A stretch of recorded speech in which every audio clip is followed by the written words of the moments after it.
I want to, you know, be encouraged by the fact that self-made, self-taught, all that. Yeah. You know what I'm saying? I'm a byproduct of that type of mentality. But once you started walking into this public speaking realm, Yeah. was it books that you read? Was it people that you admired that you tried to emulate? How did you even control the tone? Because if you know, you know. Inky Johnson, bro, when he just start talking, right? Growing up in Kirkwood, Zone 6, these water boys that's running around. Hey, man, hey, Palmer. Hey, come on, no man. question. Damn, bro. Fuck with me, bit. Yeah. They don't teach you public speaking to be able to Absolutely. enact every single word. Absolutely. You know. So what was that transition for you? How did you do it? And how do you keep staying kind of at the top pendulum of motivating? Because you are an artist. You know what I mean? Yeah. But more or less, I use the analogy, you know, off camera is like, bro, the way you're able to impact people is no different than what Drake or Jay-Z is. You know what I'm saying? Wow. But you're also like a David Chappelle, Kevin Hart, because your material has to change. Absolutely. If you keep telling the same story of, you know, man, Done. I was this, I was that, what happened at Tennessee or what, Done. people are still gonna be, they gonna listen, Right. you know what I'm saying, but they're not gonna hear it. Absolutely. Or I say that wrong, they're gonna hear it, but they're not gonna listen to it for retention. No question. So what was that process like for you to put yourself on game to update your software, so to speak? Yeah, man. It's like you always got to be willing to grow.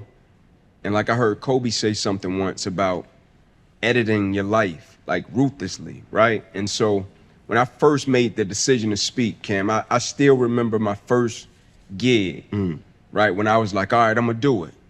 And at this point, I was at the lowest point in my life. You know what I'm saying? Like I'd never been this confused before, had never been this low before, had moved back to Atlanta in my wife's grandmother's home, trying to figure it out. Yeah. You know what I'm saying? I couldn't even get a job at the rec center. I'm trying to work at Kirkwood Rec, create leadership curriculums. Cat tell me I'm overqualified.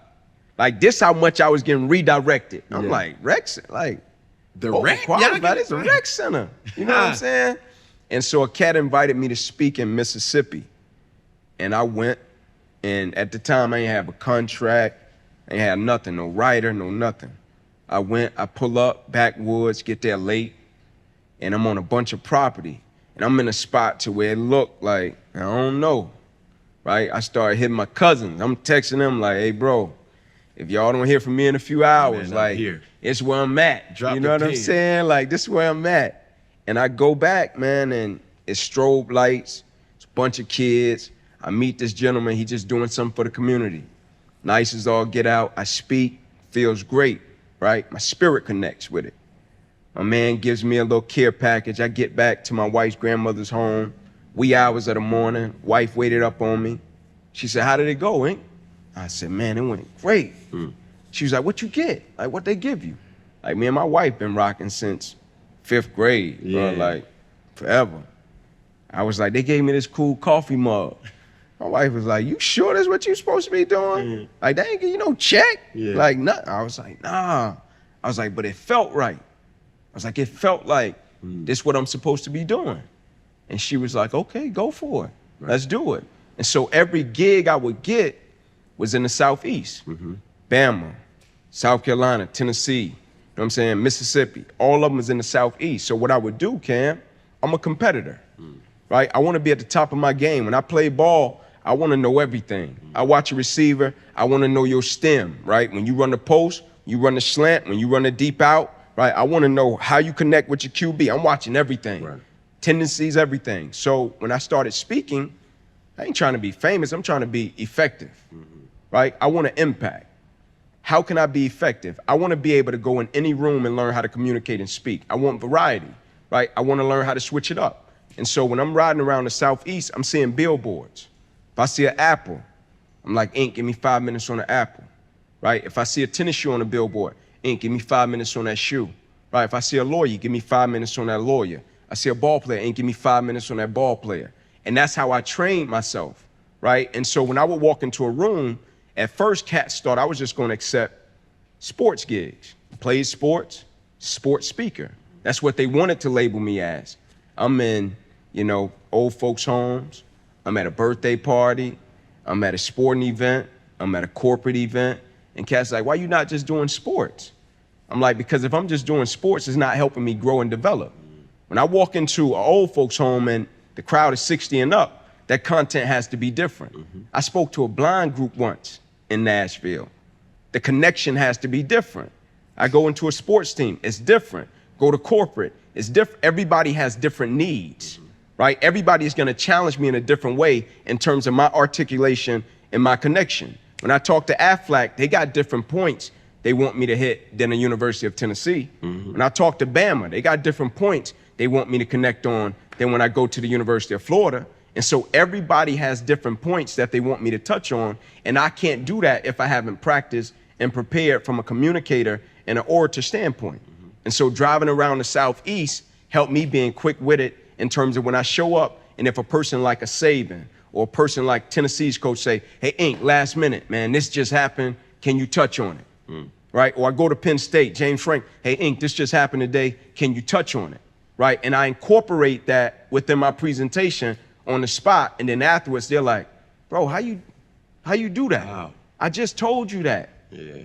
But it was those days when I would be riding around the Southeast and I was like, Ink, give me 5 minutes on the Apple, right? It's just maximizing, right? Like I firmly subscribe to the train of thought, Cam, when it says every next level of our life demands a new version of us. We hear it, right? Cliche, sounds good. But just in terms of the constant quest of self-mastery and growth, like you gotta grow, right? Like I got a paralyzed right arm and hand that I've been living with now almost 16 years, right? And when it first happened, I could either fold up camp and say, you know what, man? I gave it a good shot. I'm gonna go back to Southeast Atlanta. I'm gonna sit on the porch with my uncles and my aunts and my cousins. They're gonna say, you know what, Ink? You went the furthest. Like, cool, man, you went the furthest. Come back to the hood, let's set up, let's do what we do, and cool. Or I could go over to disability services, I could learn how to write with my left hand, and I could finish what I started. Or I could say, all right, man, can I go over here and try some new devices to see what's gonna come of it, right? The blessing for me, Cam, is that I gotta break your plexus of Volsion. That's the medical term for it. They gave me 2 years after my injury initially happened to say, if something's gonna come back and happen as a result of your injury, it's gonna happen within 2 years. I was like, all right, great. I said, what's the catch? It was like, the catch is we can't guarantee you nothing. I was like, what that mean? It was like, we can't guarantee you after the 2 years, your fingers will work on your right hand. We can't guarantee you after the 2 years, your arm will work. We can't guarantee you after the 2 years, you'll have feeling in your back. We can't guarantee you any of that. So you just gotta show up and see what happens.